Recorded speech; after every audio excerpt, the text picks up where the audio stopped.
சூரியன் மறைஞ்சதும் பூங்கா ரொம்ப அமைதியா ஆகிடும்.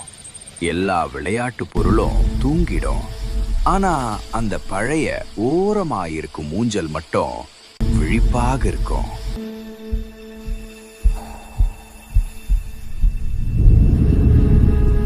அங்க யாருமே இல்ல, காத்தே கூட இல்ல.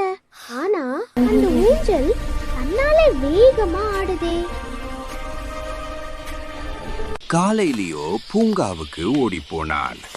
ஊஞ்சல் மேல் கருப்பு நிழல் மாதிரி ஏதோ உட்கார்ந்திருந்தது. லியோ பயந்து மெதுவா சென்றான். அது திரும்பி பார்த்தது ஒரு பெரிய காகம். ஓஹோ, நானே ரொம்ப பயந்துட்டேனே.